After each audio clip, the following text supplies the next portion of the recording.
মোহসিন মাসুদ রানা এবং ওসি যাত্রাবাড়ি রাজীব হোসেন। তো স্যার,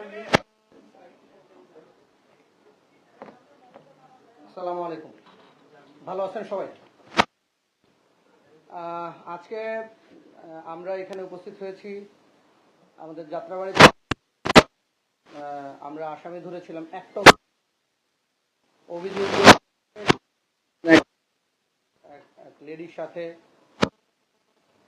তাকে করতেছিল পর্নোগ্রাফির অভিযোগের প্রেক্ষিতে, কিন্তু আমরা তাকে ধরার পরে একটার পর একটা টোটাল কিন্তু 10টা অভিযোগ পাইছি এবং সবগুলা একই ধরনের, একই ধরনের ব্ল্যাকমেইল, কখনো কখনো পর্নোগ্রাফির কাজ করেন।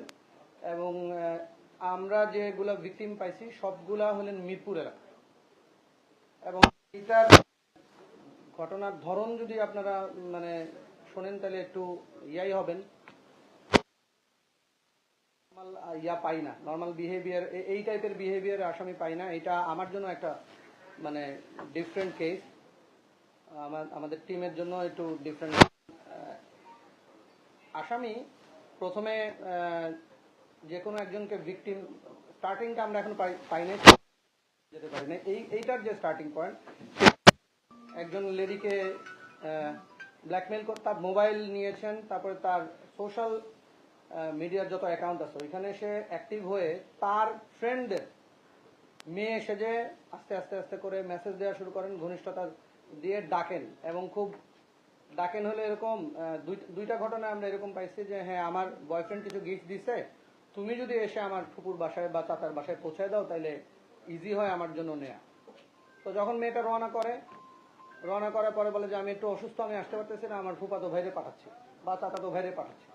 পাঠানোর পরে ওইখান থেকে সে যতগুলো ভিকটিম আমরা পাইছি এগুলো সে ইউজ করছে হলো মেট্রো স্টেশন অথবা সচিবালয়ের যে মেট্রো স্টেশনের নিচটা, ওই জায়গায় আসে, এসে কখনো ডিরেকশন দেয়, কখনো নিজেই সিএনজিতে উঠে ফুপাতো ভাই বা চাচাতো ভাই হিসেবে উঠে নিয়ে যায় হলো যাত্রাবাড়ির দুনিয়া কলেজের এখানে। আমরা 2টা স্পট পাইছি, 2টা বাসায়। তারপর মেয়েদের নিয়ে গিয়ে ওইখানে ব্ল্যাকমেইল করে, মোবাইল কেড়ে নেয়। এবং এই মোবাইল কাটার ফলে মোবাইল বিক্রি করার আগে তার সোশ্যাল মিডিয়ার অ্যাকাউন্টের যতগুলো আছে অ্যাকাউন্ট সে নিজের করে নেয়। তারপরে আবার ওইখান থেকে আরেক মেয়ের সাথে শুরু করে।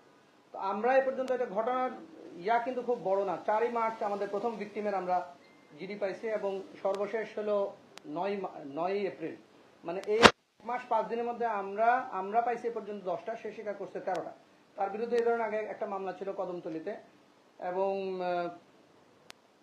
তার কোনো অ্যাসোসিয়েট আছে কিনা আমরা যাচাই বাছাই করতেছি, চেষ্টা করতেছি। এবং আমরা আশা করি যে আমাদের কাছে আমরা আশঙ্কা করতেছি এই ধরনের আরো ভিকটিম হয়তো আছেন যাদেরকে সে এই ধরনের ব্ল্যাকমেইল করছেন।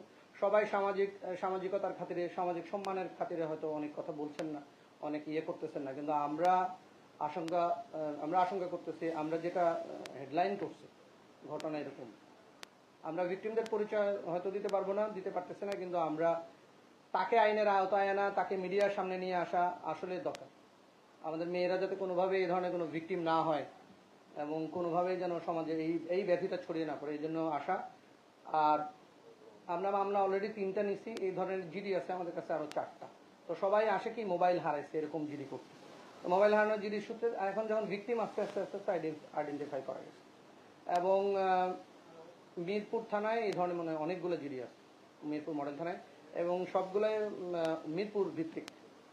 মানে যত যারা অভিযোগ করেছেন, যারা ভিকটিম, সবাই মিরপুরের ভিত্তিক। তো আমরা আরো ভিতরে যাওয়ার চেষ্টা করতেছি, দেখতেছি যে আসলে মিরপুর ছাড়া ধরেন এই 2 মাসে সে মিরপুর করছে, অন্য কোথাও এই ধরনের কোনো কাজ করছে কিনা।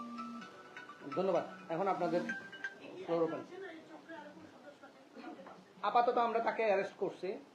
আমরা এখন পর্যন্ত যেটুকু সহযোগী থাকলেও খুব বেশি থাকার কথা না, আমরা তদন্ত চালা যাচ্ছে।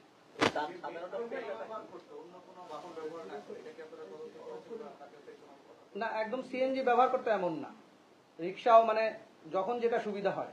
আমরা তাকে ধরতে পেতে হয়েছে, আমার যে আছে, আমার টিমের লোকজন রিক্সা পর্যন্ত চালাইছে ওকে ধরার জন্য। 2 দিনে অনেক কষ্ট করে, খুবই এবং টেকনোলজিতে খুবই এক্সপার্ট এবং খুব ধুরন্ধর টাইপের।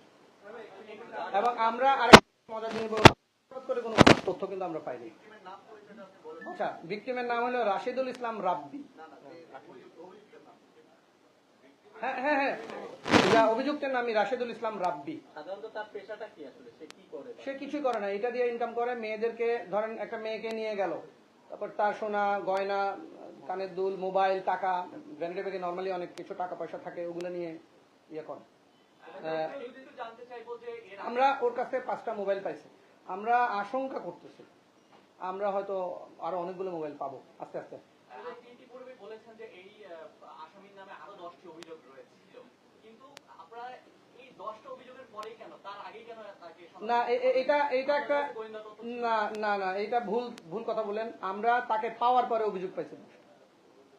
আর আমি তো বললাম যে অনেকে সামাজিক সম্মানের ভয় করে কি মোবাইল হারাইছে এইটার জিডি করে। হ্যাঁ, ওর নাম রাশেদুল ইসলাম রাব্বি, ওর পিতা শাহজাহান মল্লিক, পুরান কামারগাঁও, থানা শ্রীনগর, জেলা মুন্সিগঞ্জ হলো স্থায়ী ঠিকানা। বর্তমান ঠিকানা হলো সে থাকে সিদ্ধিরগঞ্জ, নারায়ণগঞ্জ শ্বশুরবাড়ি। এবং আরো ইন্টারেস্টিং হলো, যাকে বিয়ে করছে তাকেও সে সেম ভাবে ট্র্যাপে ফেলে বিয়ে করছে। তার বয়স 30। যে গত 1.5 মাস আমরা দেখি আরো ভিতরে আরো ইনভেস্টিগেশন করে আরো কিছু পাওয়া যাবে।